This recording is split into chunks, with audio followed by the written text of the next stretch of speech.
আমি এর আগে ওয়াজে বলেছিলাম, ক্ষেত গুনে তার ফসল ভালো, গাই গুনে তার ঘি, বাপ গুনে তার বেটা ভালো, মা গুনে তার ঝি। এর আগে বলেছিলাম অনেক আগে। গাছ ভালো হলে ফল ভালো হবে আশা করা যায়, শিওর না, আশা করা যায় গাছ ভালো হলে ফল ভালো হবে। অনেক বাপ এরাও আছে, ও মদ্য মাতাল, কোথায় পড়ে থাকে কোনো ঠিক নেই। ছেলে আইপিএস অফিসার, বাপের কোনো ঠিক নেই, বাপ কোথায় পড়ে গেছে কোনো ঠিক নেই। ছেলে আইপিএস অফিসার, ছেলে বড় ডাক্তার, বড় মাস্টার, বড় ইঞ্জিনিয়ার, বড় লেভেলের চাকরি করে, বড় হাফেজ সাহেব, বড় কারি সাহেব, মাওলানা সাহেব, মুফতি সাহেব, বাপের কোনো ঠিক নেই। হতে পারে। আবার অনেক আল্লাহর বলিও আছে যাদের ছেলেগুলো বিশ্বমাঠ পান,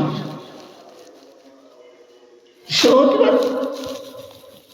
আবার এও হতে পারে বাপ যেমন বেটা তেমন হয়েছে। মুজাদ্দিদুজ জামান, আমিরুশ শরিয়াত পীর আবু বকর সিদ্দিক রহমাতুল্লাহ আলাইহি আল্লাহ পাক 5টা ছেলে দিয়েছিলেন। ছেলে তো না, সোনার টুকরো, হীরের টুকরো। 5 হুজুর কেবলা, হ্যাঁ, মুফতি আজম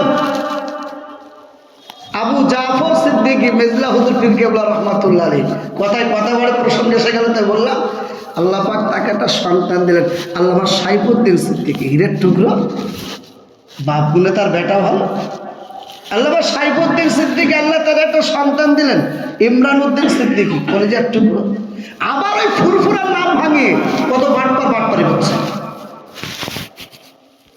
এ পার্টিও আছে, বাপ গুনে তার বেটা ভালো হবে, আবার অনেক সময় হবেও না, নাও হতে পারে। তো আম্মাজান আয়েশা, আব্বার নাম কি? আবু বকর সিদ্দিক রাদিয়াল্লাহু তাআলা আনহু। বাপ যেমন মেয়ে তেমন। ইয়া রাসূলুল্লাহ, আপনার সাহাবী ওমরে যদি এত নেকি হয়, আমার আব্বা আবু বকরের নেকিটা একবার বলেন শুনি।